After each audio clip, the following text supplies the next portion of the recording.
Quand on lit, on ne prend à personne, mais on garde pour soi.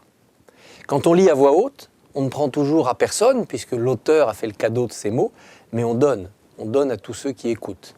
On donne plus que ce qu'on donne, parce qu'on va donner évidemment le plaisir d'une fable de La Fontaine lue ou d'un extrait de roman lu à voix haute. Mais on va surtout donner à ceux qui écoutent l'envie de lire la suite d'abord, parce qu'on ne va pas lire tout le livre, et puis de lire à leur tour, parce que d'un seul coup, c'est une pluie d'imaginaire qui va tomber sur eux.